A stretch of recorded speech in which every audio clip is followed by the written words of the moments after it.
మీ పిల్లలు maths science లో dull గా ఉన్నారా? 100% మార్క్స్ కావాలంటే ఆన్లైన్ ట్యూషన్ ట్యుటోరిక్స్ లో జాయిన్ అవ్వండి. అమెరికా తమ దేశంలో పర్యటించేటువంటి వారిపైన నియంత్రణ చర్యలు తీసుకోవడమే కాదు, ఇప్పుడు తమ దేశ పౌరులు ఏ ఏ ప్రాంతాల్లో పర్యటించాలి, అలానే దౌత్యపరంగా వివిధ దేశాలతో ఉన్నటువంటి సంబంధాలకు అనుగుణంగా ట్రావెల్ బ్యాన్ విధించాలని నిర్ణయించింది. దీనికి సంబంధించిన ఎగ్జిక్యూటివ్ ఆర్డర్స్ పైన ప్రెసిడెంట్ డొనాల్డ్ ట్రంప్ సంతకాలు చేశారు. దీన్ని ఎలా అమలు చేయాలి, కారణాలు ఏంటి, ఎందుకు ఈ నిర్ణయం తీసుకోవాల్సి వచ్చింది, ఇది కూడా ఆయన ఎక్స్ప్లెయిన్ చేసేటువంటి ప్రయత్నం చేశారు. అసలు ఓవరాల్గా ఎన్ని దేశాలపైన 12 దేశాలపైన ఈ ట్రావెల్ బ్యాన్ పెట్టారు, పాక్షికంగా ఆంక్షలు మరికొన్ని దేశాలపైన ఒక 7 దేశాలపైన పెట్టారు. అసలు ఆ లిస్ట్ ఏంటి ఒకసారి విశ్లేషించే ప్రయత్నం చేద్దాం. అమెరికన్ ప్రెసిడెంట్ తీసుకున్నటువంటి ఒక నిర్ణయం ఇది. 12 దేశాలను అయితే పూర్తిగా ట్రావెల్ బ్యాన్ చేయాలనేటువంటి నిర్ణయం తీసుకున్నారు. అందులో ఆఫ్ఘనిస్తాన్, చాడ్ అంటే సెంట్రల్ ఆఫ్రికన్ కంట్రీస్, అలానే Republic of the Congo, Equatorial Guinea, ఇక్కడ Eritrea, Haiti, Iran, Libya, Myanmar, అలానే సోమాలియా, సుడాన్, యమన్ అన్ని మ్యాక్సిమం ఆఫ్రికన్ కంట్రీసే ఎక్కువ కనిపిస్తున్నాయి ఈ లిస్టులో. చూస్తే మనం ఒకసారి చూద్దాం కాంటినెంట్స్ పరంగా ఎలాంటి ప్లేసెస్లో ఉన్నాయి ఏంటి అనేది చూద్దాము. సో ఈ ఆరెంజ్ కలర్లో ఉన్నాయన్నీ కూడా బ్యాన్ ఫుల్ ఫ్లెడ్జ్డ్గా పెట్టినటువంటి 12 దేశాల లిస్టు. ఈ కొంత లైట్ ఆరెంజ్లో కనిపిస్తున్నాయన్నీ కూడా పార్షియల్ ట్రావెల్ బ్యాన్లో పెట్టినటువంటి 7 దేశాల లిస్టు.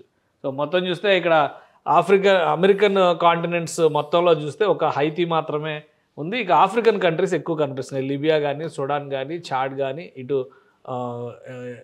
ఈక్విటోరియల్ గినియా కానీ, అలానే కాంగో, ఇవన్నీ కూడా సోమాలియా, యమన్ ఇది వెస్ట్ ఏషియా పరిధిలో వచ్చేది. ఇక ఇరాన్, ఆఫ్ఘనిస్తాన్, తుర్కమెనిస్తాన్ పార్షియల్ పెట్టారు.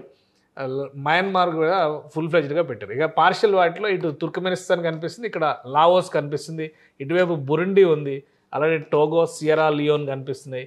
ఇక పక్కనే ఉన్నటువంటి క్యూబా పైన, వెనిజువేలా పైన కూడా ఈ పార్షియల్ బ్యాన్ విధించాలని చెప్పని అమెరికా ప్రభుత్వం నిర్ణయించింది. సో రిస్ట్రిక్షన్స్ ఉంటాయి, వీసా పరమైనటువంటి రిస్ట్రిక్షన్స్, ఇవన్నీ కూడా అమలు చేసేటువంటి అవకాశం ఉంటుంది.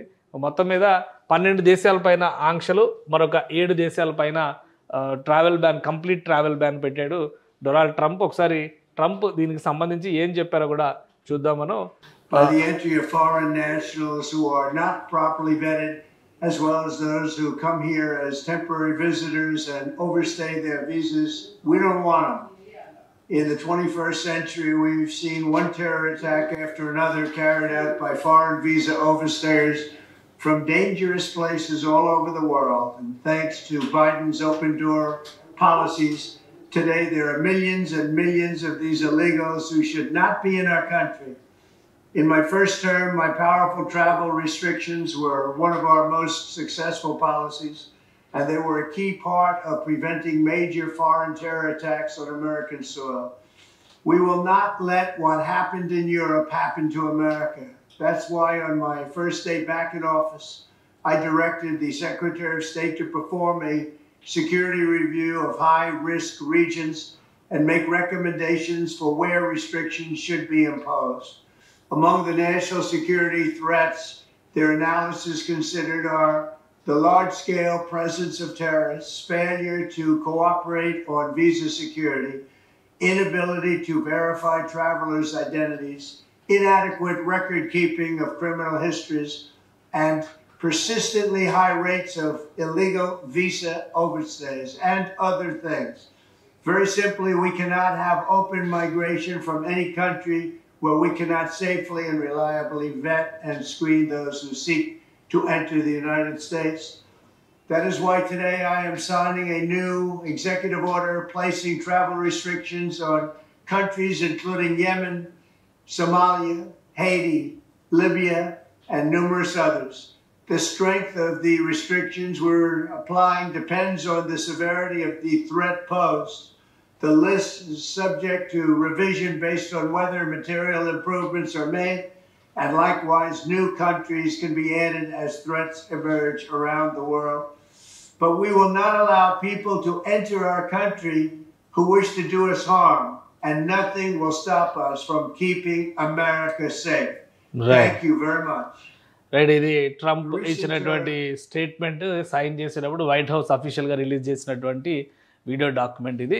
సో కొన్ని ఆసక్తికరమైనటువంటి నిర్ణయాలు ఉంటాయి. ఎందుకంటే ఇక్కడ కొన్ని దేశాలతో ఈ మధ్య యూరప్ టూర్ సందర్భంలో కూడా లిబియా లాంటి దేశాలతో ప్రత్యేకంగా ట్రంప్ భేటీ అయ్యారు. దాదాపు 15 సంవత్సరాల తర్వాత 20 సంవత్సరాల తర్వాత జరిగినటువంటి భేటీగా దీన్ని మీడియా మొత్తం కూడా కీర్తించింది. కానీ లిబియా పైన కూడా పూర్తి స్థాయి బ్యాన్, ఇక్కడ చూస్తే ట్రావెల్ బ్యాన్ లిస్ట్లో లిబియాని పెట్టారు. సో అంటే చేసేటువంటి పనులకి కానీ తీసుకుంటున్నటువంటి నిర్ణయాలకు కానీ పొంతన ఉంటుందా అనేటువంటి సందేహాలు ఈ మధ్య కాలంలో ట్రంప్ అడ్మినిస్ట్రేషన్లో ఎక్కువగా కనిపిస్తున్నాయి. ట్రావెల్ బ్యాన్ విధించడానికి 2 ప్రధానమైన రీజన్స్ చెప్పారు. ఇల్లీగల్ ఇమిగ్రేషన్ని ఆపేటువంటి క్రమంలో, అలాగే అమెరికన్ సాయిల్ మీద దేశద్రోహ చర్యలకు పాల్పడేటువంటి కొంతమంది వ్యక్తులు వస్తున్నారు, అక్కడే బస చేస్తున్నారు. అలాగే ఓవర్ స్టేస్ అంటే కాల పరిమితి తీరినప్పటికీ కూడా అమెరికాలోనే ఉండేటువంటి ప్రయత్నాలు చేస్తున్నారు. అటువంటి వాటికి ఎట్టి పరిస్థితుల్లో అవకాశం ఇవ్వబోమనేటువంటి హెచ్చరికలు జారీ చేస్తున్నాయి. ఈ నిర్ణయం తీసుకున్నట్టుగా ట్రంప్ చెప్పారు. మొత్తం 12 దేశాలపైన ఫుల్ ఫ్లెడ్జ్డ్గా ట్రావెల్ బ్యాన్ పెట్టారు. ఇక వీసా రిస్ట్రిక్షన్స్ వచ్చేసి ఈ 2 దేశాలు, ఇటువైపు చూస్తే కనుక మొత్తం 7 దేశాలు ఇక్కడ వీసా రిస్ట్రిక్షన్స్కి సంబంధించి సియరా లియోన్, టోగో, బురుండి ఇట్లాంటివన్నీ కూడా, తుర్కమెనిస్తాన్, అలానే లావోస్ లాంటివి ఏషియన్ కంట్రీస్ 3-4 ఉన్నాయి. ఎక్కువ శాతం ఉన్నది ఆఫ్రికన్ కంట్రీస్కి సంబంధించినటువంటి దేశాలే ఉన్నాయి, ఆఫ్రికన్ కాంటినెంట్కి సంబంధించినటువంటి దేశాలే ఉన్నాయి. సో ఒక పక్కన సత్సంబంధాలని కొనసాగిస్తున్నాం అనే సంకేతాలు ఇస్తూనే మరోవైపు తీవ్రవాదానికి సంబంధించి కానీ ఆ దేశ భద్రతకు సంబంధించినటువంటి విషయాల్లో కానీ స్ట్రాంగ్గా యాక్షన్ ఉంటుంది. Open door policy, Joe Biden తీసుకొచ్చినటువంటి ఓపెన్ డోర్ పాలసీ ఎట్టి పరిస్థితుల్లో అమలు కాదు, దేశ భద్రతే ముఖ్యం అనేటువంటి సందేశాన్ని ఈ మెసేజ్ ద్వారా డొనాల్డ్ ట్రంప్ ఇచ్చారు.